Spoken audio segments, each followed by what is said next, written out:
بسم اللہ الرحمن الرحیم۔ گمنام ہیروز کے معزز ناظرین و سامعین، السلام علیکم۔ ڈاکٹر محمد اونیب سلیمی کے ساتھ آپ سن رہے ہیں دیوتا۔ تو آئیے بڑھتے ہیں کہانی کی جانب۔ تمہارا خیال تھا دشمن شاید ٹیلی فون یا ٹرانسمیٹر کے ذریعے سے باتیں کرائیں گے، لیکن انہوں نے ویڈیو فلم میں تمہاری بہن کو پیش کر دیا ہے۔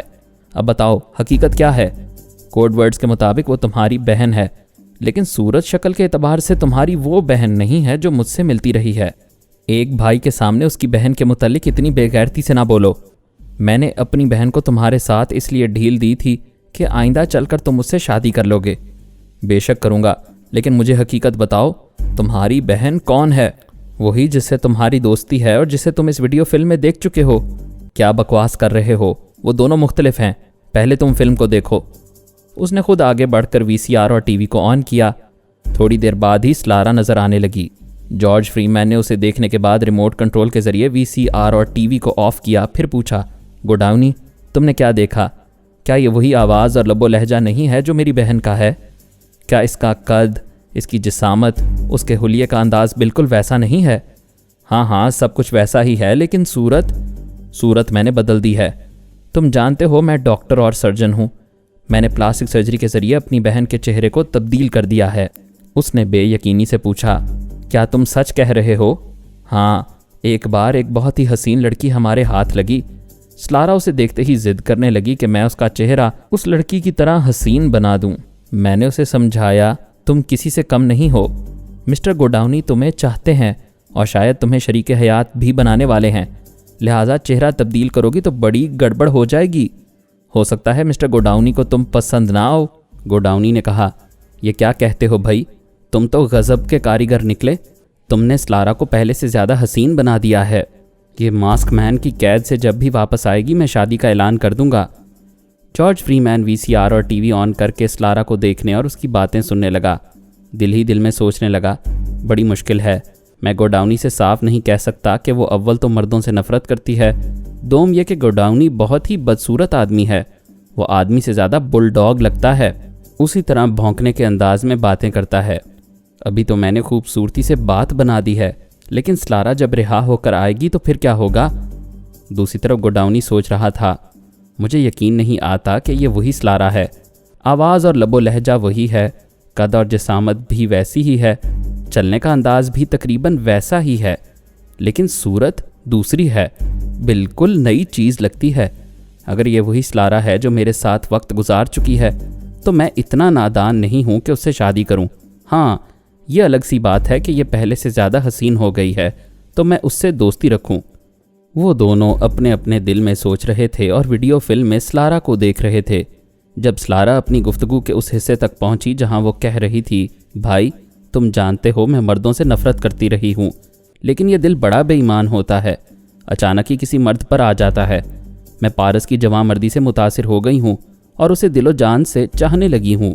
یہ باتیں سن کر گوڈاؤنی کی سمجھ میں آیا آخر اسے کون سی بات کھٹک رہی تھی کہ یہ وہ سلارا نہیں ہے جو اس کے ساتھ رہ چکی ہے، بلکہ دوسری ہے، اور یہی جارج فری مین کی بہن ہے۔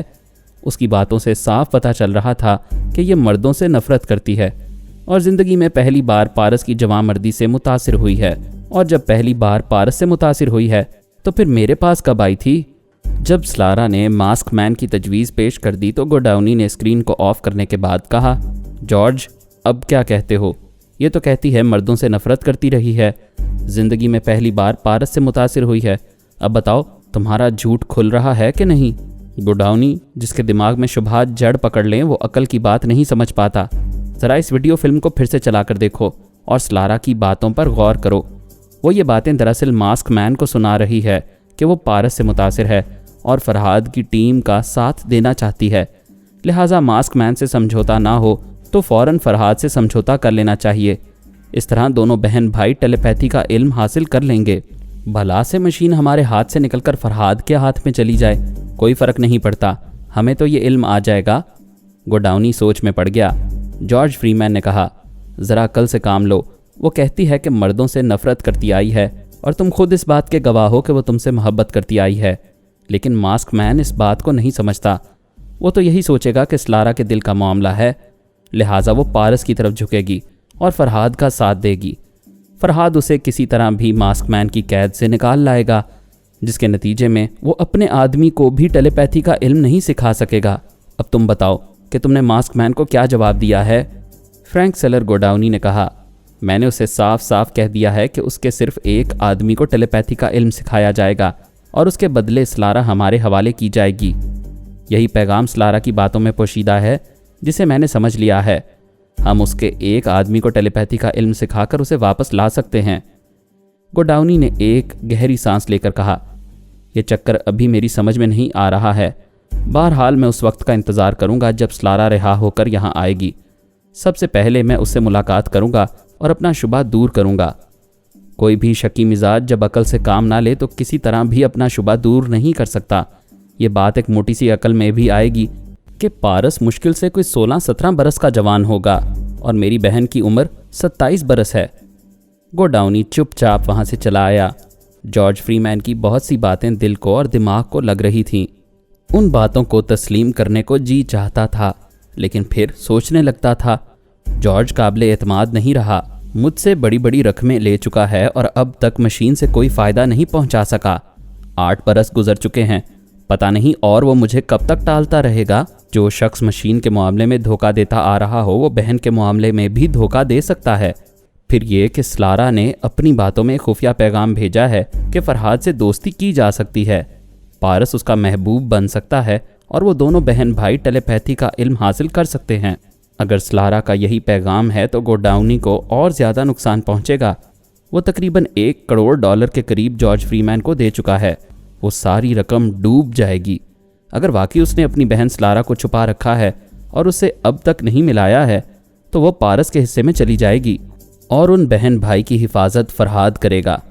اس نے سوچا، میں بے انتہا دولت مند ہوں، خفیہ طور پر دنیا کے بڑے بڑے قاتلوں اور بدنام زمانہ اسمگلروں کو اپنی مٹھی میں رکھتا ہوں، میرے خفیہ ہاتھ ہر جگہ پہنچ جاتے ہیں، لیکن جب سوچ کی لہریں میرے دماغ میں پہنچیں گی تو میں کہیں کا نہیں رہوں گا، لہٰذا مجھے جتنی جلدی ہو سکے اس مشین تک پہنچنا چاہیے اور ان بہن بھائی کو فرحاد اور پارس تک پہنچنے کا موقع نہیں دینا چاہیے۔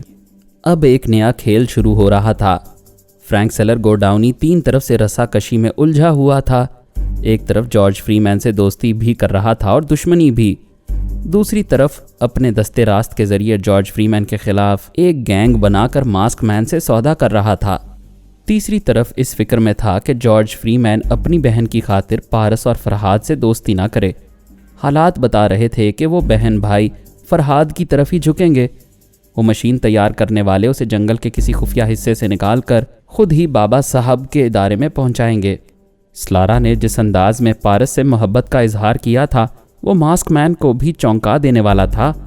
وہ بھی اسی انداز میں سوچ رہا ہوگا کہ بہن بھائی سے معقول سمجھوتا نہ ہوا تو مشین ہاتھ سے نکل جائے گی، اور جارج فری مین ایک ایسا اونٹ تھا جس کے متعلق یہ یقین سے نہیں کہا جا سکتا تھا کہ وہ کس کروٹ بیٹھے گا۔ پارس اول ہسپتال سے ادارے میں پہنچ گیا۔ اس نے جناب شیخ صاحب رسونتی، پارس دوم اور ادارے کے دوسرے تمام افراد سے ملاقات کی۔ سب اسے نئی زندگی پانے کی مبارکباد دے رہے تھے۔ آرمر بہت خوش تھا، اسے گلے لگا کر کہہ رہا تھا، جو بڑی بے چینی سے انتظار کر رہی ہے لیکن منہ پھلائے بیٹھی ہے۔ پارس اس کاٹیج میں گیا جہاں جو کی رہائش تھی۔ وہ ہاتھ اٹھا کر دروازے پر دستک دینا چاہتا تھا، پھر رک گیا۔ اپنے دماغ میں بولنے لگا، میں بالکل صحت مند نہیں ہوں، میرا دماغ پوری طرح حساس نہیں ہے، اگر تم میرے دماغ میں ہو تو دروازہ کھول دو، میں دستک نہیں دوں گا۔ اس نے ذرا دیر انتظار کیا، دروازہ نہیں کھلا، نہ ہی جو نے دماغ میں کچھ کہا۔ وہ بولا، میں 5 تک گن رہا ہوں، اگر 5 کہتے ہی دروازہ نہ کھلا تو میں واپس چلا جاؤں گا۔ اس نے ٹھہر ٹھہر کر گننا شروع کیا، 1 2 3 4، پھر 5 کہنے سے پہلے جو کی آواز سنائی دی، میں تمہارے دماغ میں نہیں ہوں، دستک نہیں دو گے تو دروازہ کیسے کھلے گا؟ مجھے کیسے معلوم ہوگا دروازے پر کون آیا ہے؟ پارس نے چونک کر کہا، ارے ہاں، یہ تو میں بھول ہی گیا تھا، جب تم میرے دماغ میں نہیں ہو تو میری گنتی کیسے سن سکو گی، اور پھر کیسے معلوم ہوگا کہ میں دروازے پر آیا ہوا ہوں؟ مجھ سے تھوڑی بھول ہوئی۔ اس نے دروازے پر دستک دی، تھوڑی دیر بعد دروازہ کھلا۔ وہ سامنے کھڑی ہوئی تھی۔ اس نے بچوں کے سے انداز میں 2 چٹیاں گوندھ کر ربن باندھی ہوئی تھی۔ چہرے پر وہی بھول پن، وہی معصومیت تھی، لیکن جسمانی طور پر بھرپور جوان تھی۔ پارس کو چند لمحوں کے لیے کچھ عجیب سا منظر دکھائی دیا، یعنی گردن تک وہ جو تھی اور گردن سے نیچے سلارا کا جسم نظر آ رہا تھا۔ اس نے جلدی جلدی پلکیں جھپک کر دیکھا تو جو سالم کھڑی ہوئی تھی۔ سلارا کے ساتھ جو وقت گزرا تھا وہ جو کو دیکھ کر یاد آ رہا تھا۔ اس نے مصافحے کے لیے ہاتھ بڑھاتے ہوئے کہا، ہیلو جو۔ وہ منہ پھلائے ہوئی تھی، اس سے منہ پھیر کر کھڑی ہو گئی۔ اس نے منانے کے لیے شانے پر ہاتھ رکھا تو پھر یوں لگا جیسے سلارا کے بدن پر ہاتھ رکھ رہا ہو۔ جس طرح ایک چراغ سے دوسرا چراغ روشن ہوتا ہے، اسی طرح سلارا کی جوانی جو کی جوانی کو اس کے سامنے روشن کر رہی تھی۔ اب سے پہلے اس نے جو کو نہ ایسی نگاہوں سے دیکھا تھا، نہ اس کے متعلق ایسا سوچا تھا، مگر اب بے اختیار سوچتا جا رہا تھا۔ اس نے پوچھا، آخر ناراض کیوں ہو؟ میں تم سے نہیں بولوں گی۔ پہلے اس جنگل والی کے ساتھ گھومتے رہے، پھر ہسپتال آئے تو سانپ والی کے ساتھ رہنے لگے۔ جب ان سے دوستی کرنی ہے تو پھر میرے پاس آنے کی کیا ضرورت ہے؟ میں تمہاری دوست نہیں ہوں۔ بھائی تم میری دوست نہیں ہو مگر میں تو تمہارا دوست ہوں، اسی لیے تو جنگل والی کو، سانپ والی کو اور ساری دنیا کو چھوڑ کر تمہارے پاس آیا ہوں۔ وہ خوش ہو کر اس کی طرف منہ کرتے ہوئے بولی، سچ کہہ رہے ہو؟ تمہاری جان کی قسم، جھوٹ بولوں گا تو تم مر جاؤ گی۔ اس کی قسم پر یقین آ گیا۔ اس نے جلدی سے مصافحے کے لیے ہاتھ بڑھایا۔ پارس نے اپنا ہاتھ کھینچ کر کہا، اتنے دنوں بعد ملے ہیں تو ایسے نہیں ملیں گے۔ اس نے معصومیت سے پوچھا، پھر کیسے ملیں گے؟ ٹھہرو ابھی بتاتا ہوں۔ اس نے پلٹ کر دروازے کو اندر سے بند کر دیا۔ وہ بولی، یہ کیا کر رہے ہو؟ دوستی کر رہا ہوں۔ وہ اس کے قریب آیا، پھر اس کے ہاتھ کو تھام کر بولا، دیکھو پہلے جب ہم ملتے تھے یا رخصت ہوتے تھے تو تم میری ہتھیلی کی پشت کو چومتی تھیں اور میں تمہاری ہتھیلی کی پشت کو بوسہ دیتا تھا۔ وہ ہنستے ہوئے بولی، یہ بھی کوئی یاد دلانے والی بات ہے؟ یہ تو میں کبھی بھول ہی نہیں سکتی، یہ مجھے بہت اچھا لگتا ہے۔ لیکن اب ہم بچے نہیں رہے، بڑے ہو گئے ہیں، جوان ہو گئے ہیں، لہٰذا جوانوں کی طرح ملنا چاہیے۔ جوان کیسے ملتے ہیں؟ دیکھو تم اپنے دونوں ہاتھ میری گردن پر رکھو، میں اپنے دونوں ہاتھ تمہاری کمر پر رکھوں گا، پھر ہم قریب آئیں گے۔ وہ دونوں ہاتھ گردن پر رکھ کر بولی، میں قریب تو آؤں گی مگر گدگدی نہیں کرنا، نہیں تو چلانا شروع کر دوں گی۔ پارس نے اس کی کمر پر ہاتھ رکھ کر پوچھا، اب تم کچھ سوچ رہی ہو، کچھ محسوس کر رہی ہو؟ وہ ہنستے ہوئے بولی، جب تم میرے سامنے ہو تو کچھ سوچنے اور محسوس کرنے کی ضرورت ہی کیا ہے؟ چلو کیرم کھیلیں گے۔ لا حول ولا قوت، سارا رومانس چوپٹ کر رہی ہو۔ دیکھو میری آنکھوں میں دیکھو، میں بھی تمہاری آنکھوں میں دیکھ رہا ہوں، ذرا قریب آ کر دیکھو۔ دونوں کے چہرے قریب آنے لگے۔ پارس کا چہرہ تمتما رہا تھا، لیکن جو کے چہرے پر بلا کی معصومیت تھی۔ اچانک ہی پارس ہڑبڑا کر الگ ہو گیا۔ دروازے پر دستک ہو رہی تھی۔ اس نے جلدی سے پلٹ کے دروازے کو کھولا۔ وہاں رسونتی، آرمر اور شیخ صاحب کھڑے ہوئے تھے۔ رسونتی نے گھور کر دونوں کو دیکھا، پھر پوچھا، دروازہ بند کرنے کی کیا ضرورت تھی؟ پارس نے گڑبڑا کر کہا، وہ ماما، بات اصل میں یہ ہے کہ میں جو کو دوڑا رہا تھا، کہیں یہ کمرے سے باہر نہ بھاگ جائے، اس لیے میں نے دروازے کو بند کر دیا تھا۔ جو نے جلدی سے کہا، جھوٹے کہیں کے، بڑوں کے سامنے جھوٹ بولتے ہو، اللہ میاں گناہ دیں گے، تم تو دروازہ بند کر کے مجھے جوانوں کی طرح دوستی کرنا سکھا رہے تھے۔ پارس نے دونوں ہاتھوں سے سر تھام کر نظریں جھکا لیں۔ آرمر جھینپ کر دوسری طرف دیکھنے لگا۔ رسونتی نے کہا، جناب شیخ صاحب، میں پہلے بھی کہہ چکی ہوں، ان کا اتنا میل جول اچھا نہیں ہے، ان پر پابندیاں عائد کرنی چاہیے۔ شیخ صاحب نے کہا، یہ بچپن سے ایک ساتھ کھیلتے آئے ہیں، عمر کے ساتھ ساتھ مزاج بدلتا ہے، اور جب بچوں کا مزاج بدلنے لگے تو بزرگوں کو اس پر سنجیدگی سے غور کرنا چاہیے۔ پابندیاں عائد کرنے سے بچے باغی ہو جاتے ہیں۔ اچھی بات ہے، میں اس سلسلے میں فرحاد سے بات کروں گی۔ جناب شیخ صاحب نے کہا، پارس، جس طرح تم دونوں آزادی سے ملتے رہتے تھے اسی طرح ملتے رہو، تم سمجھدار ہو، تمہاری طرف سے کوئی ایسی بات نہیں ہونی چاہیے جس سے خود تمہیں شرمندگی محسوس ہو۔ وہ تینوں چلے گئے۔ پارس نے دروازے کو کھلا رکھا، پھر دانت پیسنے کے بعد کہا، جو کی بچی، تمہیں یہ کہنے کی کیا ضرورت تھی کہ ہم جوانوں کی طرح دوستی کر رہے تھے؟ جو کر رہے تھے وہی میں نے کہہ دیا۔ تمہیں جھوٹ بولتے ہوئے شرم نہیں آئی؟ کیا اچھے بچے کبھی جھوٹ بولتے ہیں؟ اب ہم بچے نہیں رہے، جوان ہو گئے ہیں، اور جوانی میں ایسا وقت آتا ہے جب دل کی باتیں چھپانے کے لیے بزرگوں سے جھوٹ بولنا پڑتا ہے۔ مجھے نہیں چاہیے ایسی جوانی، صاف صاف کہہ دیتی ہوں، میرے ساتھ رہنا ہے تو ہم بچے بن کر رہیں گے، کتنا مزہ آتا ہے، علامہ بھی خوش ہوتے ہیں کہ بچے بہت اچھے ہیں، سچ بولتے رہتے ہیں۔ پارس نے اس کے سراپا کو حسرت سے دیکھا۔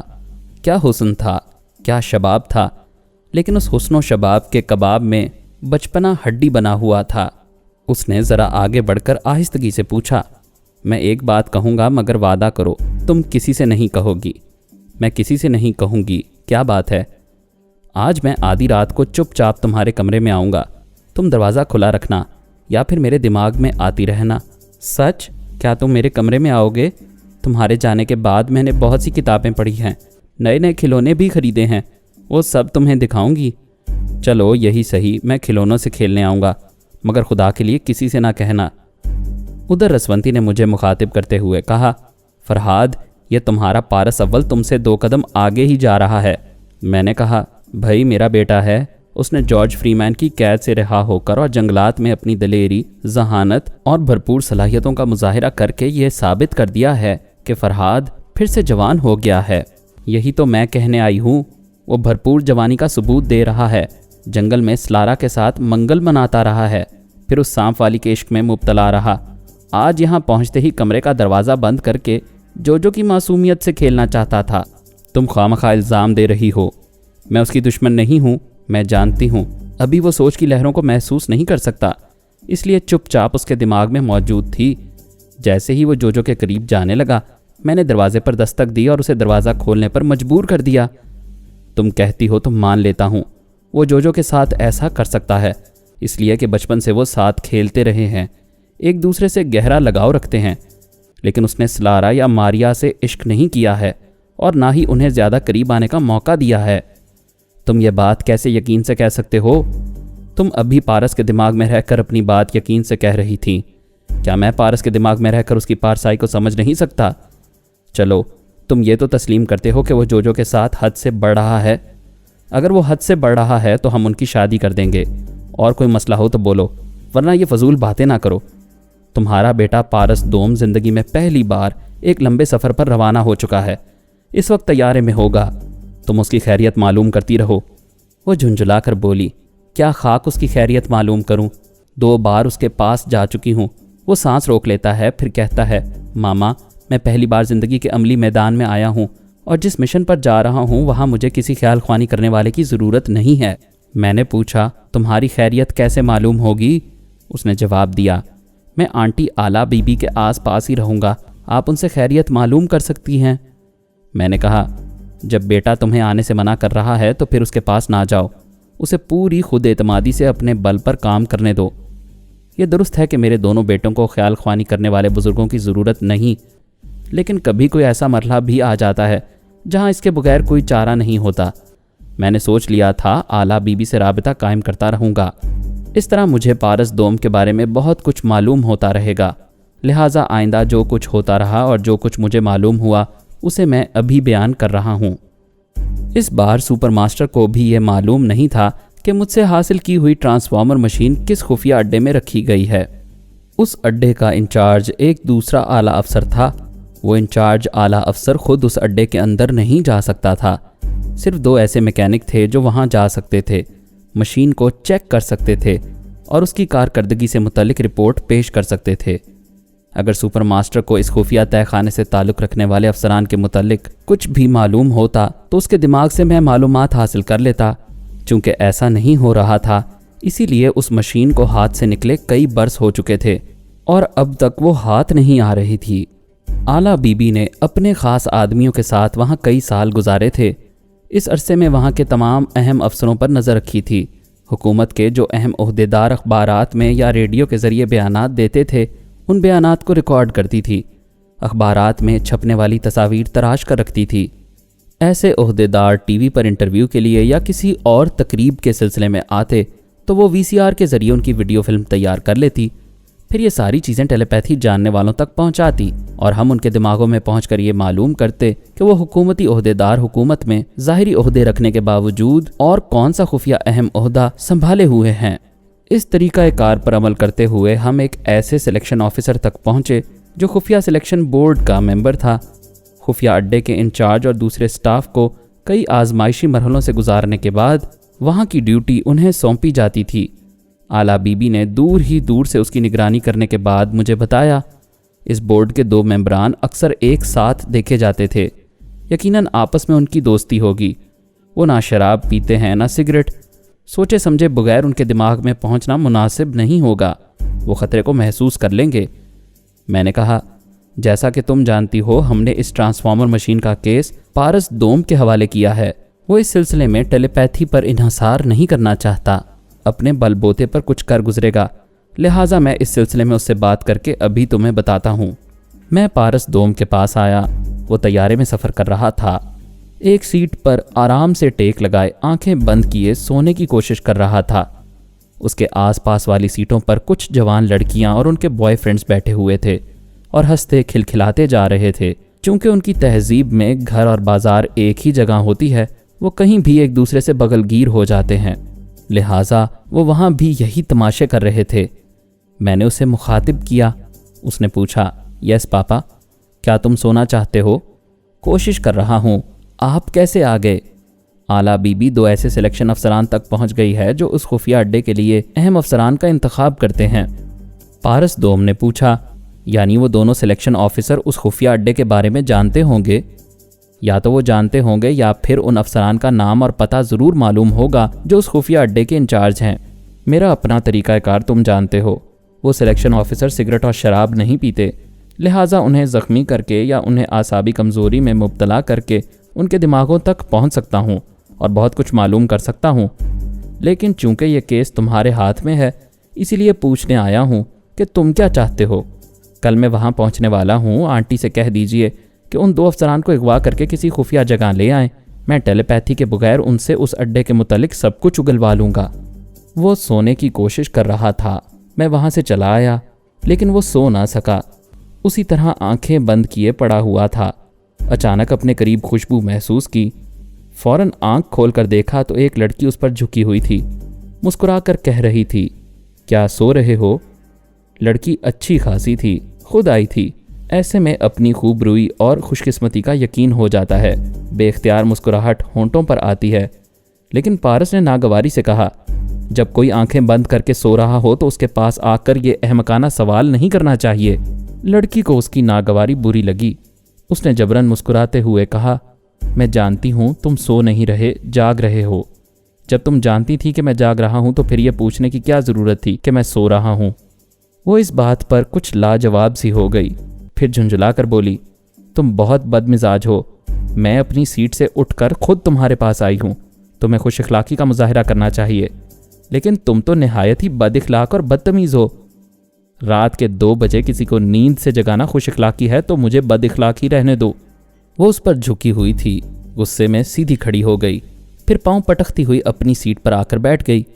اس کے ساتھی نے پوچھا، کیا بات ہے؟ تم تو مجھ سے ناراض ہو کر گئی تھی۔ ہاں، میں چاہتی تھی تمہارے پاس نہ بیٹھوں، اس جوان کو یہاں بھیج کر اس کی سیٹ پر بیٹھ جاؤں، مگر وہ بدتمیز ہے، اس نے میری انسلٹ کی ہے۔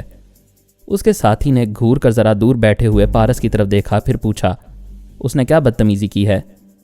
لڑکی کا منہ ایسا بن گیا جیسے اب تب میں رونے والی ہو۔ پھر اس نے پوچھا، کیا میں حسین نہیں ہوں؟ بے شک ہو، تم کہا کرتے ہو میرے شباب اور میری صحت مندی کو دیکھ کر جی نہیں بھرتا۔ اس کی طرف جھک کر بولا، بے شک تم نیند کی گولی ہو، جب تک حلق سے نہ اترو نیند نہیں آتی۔ اگر ایسا ہے تو کیا وہ نوجوان اندھا ہے کہ اسے میرا حسن اور میرا شباب دکھائی نہیں دیا؟ اس نے مجھے ایسے نظر انداز کیا ہے جیسے کسی بدصورت عورت کو کیا جاتا ہے۔ پھر تو اس نے واقعی انسلٹ کی ہے، بہت ہی بدتمیز ہے، میں اس کے منہ پر تھوکنا چاہتی ہوں۔ تمہیں روکا کس نے ہے؟ ذرا عقل سے سوچو، میں اپنی سیٹ سے اٹھ کر اس کے پاس جاؤں گی، وہاں جا کر تھوکوں گی تو الزام مجھ پر آئے گا۔ اگر وہ کسی طرح میری طرف آئے تو میں اس پر کوئی الزام لگا کر تھوک سکتی ہوں۔ دیکھو، میں صاف طور سے کہہ دیتی ہوں، جب تک میں اس کی انسلٹ نہیں کروں گی مجھے نیند نہیں آئے گی۔ میں صبح ناشتہ بھی نہیں کروں گی اور تمہیں بھی لفٹ نہیں دوں گی۔ ارے واہ، پہلے بھی تم غصہ کر کے گئی تھی، واپس آ کر اور غصہ دکھا رہی ہو۔ میں تمہارے بغیر نہیں رہ سکتا۔ اگر میرے اتنے ہی دیوانے ہو تو جاؤ، کسی طرح اس کی انسلٹ کر دو یا اسے میری طرف آنے پر مجبور کر دو۔ کیا میری انسلٹ تمہاری انسلٹ نہیں ہے؟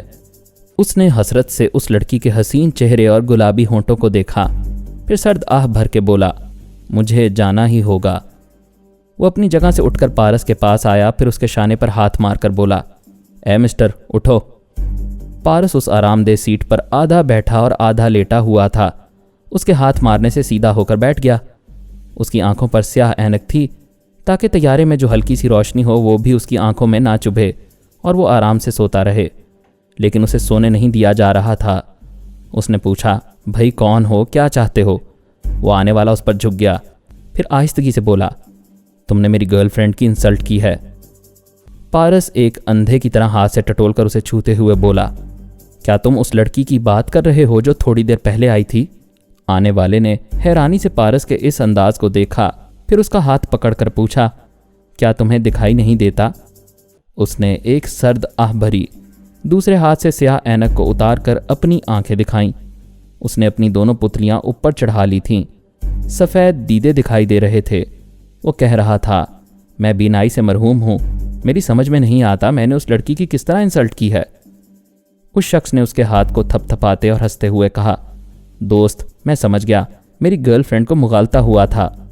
وہ واپس اپنی سیٹ پر آ کر بولا، تم بھی کمال کرتی ہو بھائی، تم لاکھ حسین اور پرشباب صحیح، لیکن ایک اندھا تمہیں کیسے دیکھ سکتا ہے، کیسے تعریفیں کر سکتا ہے، کیسے تم سے متاثر ہو سکتا ہے؟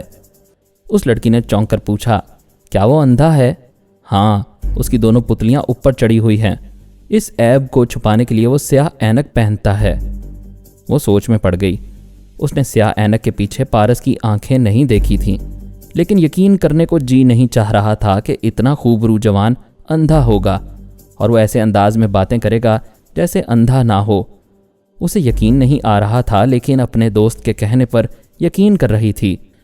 اس طرح ایک بات کا اطمینان ہو رہا تھا کہ جب وہ اندھا ہی ہے اور اس کے حسن و شباب کو دیکھا ہی نہیں تو پھر انسلٹ نہیں ہوئی۔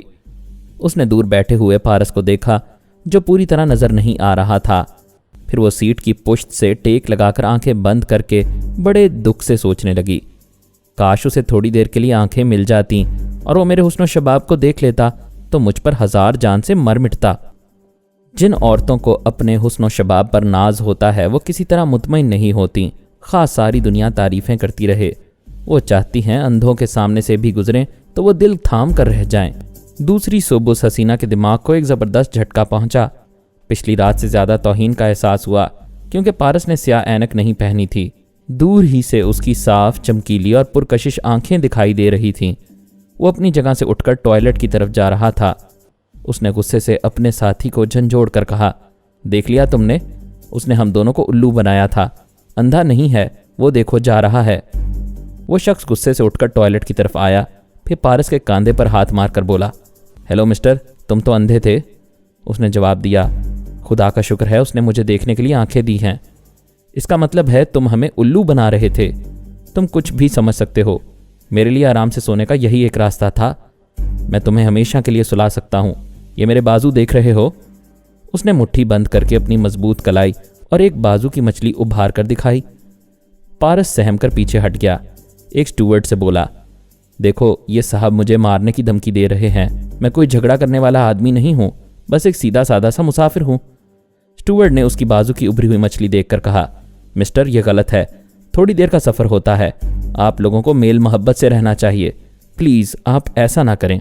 اس نے کہا، یہ شخص ہمیں الو بنا رہا تھا، خود کو اندھا ظاہر کر رہا تھا۔ پارس نے پوچھا، کیا میں اندھا بن کر آپ کے پاس آیا تھا یا آپ میرے پاس آئے تھے؟ اس حسینہ نے قریب آ کر کہا، پہلے میں آئی تھی، تم نے مجھ سے سیدھے منہ بات نہیں کی۔ پارس نے پوچھا، تم رات کے کتنے بجے آئی تھی؟ 2 بجے، اور اس وقت میں سو رہا تھا۔ کیا کسی شریف آدمی کے پاس کوئی عورت رات کے 2 بجے آتی ہے؟ وہ پاؤں پٹک کر بولی، میں مجبور تھی، اپنی سیٹ بدلنا چاہتی تھی۔ سٹوورڈ نے کہا، سوری مس، آپ کو یہ بات ہم سے کہنی چاہیے تھی کیونکہ یہ ہمارا کام ہے، ہم آپ کا کوئی بھی مسئلہ حل کر سکتے ہیں۔ وہ حسینہ غصے سے اپنے عاشق کو دیکھنے لگی۔ سٹوورڈ سے یہ نہیں کہہ سکتی تھی کہ اس نے اس کے حسن و شباب کی ناقدری کی ہے۔ وہ ایک دولت مند باپ کی مغرور بیٹی تھی۔ اس کا عاشق خوشامدانہ انداز میں اس کی تعریفیں کرتے آیا تھا کیونکہ اسے صرف حسینہ ہی نہیں، اس باپ کی دولت بھی ملنے والی تھی۔ وہ سمجھتا تھا اس کی محبوبہ اپنی توہین کے احساس سے تلملا رہی ہے اور اس کا غصہ اسی وقت ختم ہوگا جب توہین کرنے والے کی بھی انسلٹ ہوگی یا وہ اسے معافی مانگے گا۔ اس نے اپنی محبوبہ کو خوش کرنے کے لیے پارس سے کہا، مسٹر بات ختم کرو اور ایک لڑکی کا احترام کرتے ہوئے اس سے معافی مانگ لو۔ اسی وقت ٹوائلٹ کا دروازہ کھلا، ایک شخص باہر آیا۔ پارس اس دروازے سے اندر جانا چاہتا تھا۔ اس شخص نے راستہ روکنے کے لیے ہاتھ بڑھایا۔ پارس نے اس کے پنجے سے پنجہ ملا دیا اور پھر کہا، میں کسی کمزور سے بھی نہیں لڑتا اور تم تو پہلوان آدمی ہو، مجھے کمزور سمجھ کر جانے دو۔ وہ ہنستے ہوئے بولا، اس طرح نہیں جا سکو گے، پہلے میری محبوبہ سے معافی مانگو۔ یہ کہتے ہی اس نے پنجہ موڑنا چاہا۔ اسے محسوس ہوا جیسے اس کی انگلیاں فولادی انگلیوں میں جا کر پھنس گئی ہیں۔ اس نے پریشان ہو کر پارس کو دیکھا اور سوچا، یہ نوجوان اگرچہ صحت مند اور تگڑا نظر آتا ہے، لیکن میں سوچ بھی نہیں سکتا تھا اس کی انگلیاں اتنی مضبوط ہوں گی۔ مجھے ان انگلیوں کو موڑنا ہوگا، توڑنا ہوگا، نہیں تو سویٹی دھتکار کر مجھے اپنی زندگی سے نکال دے گی۔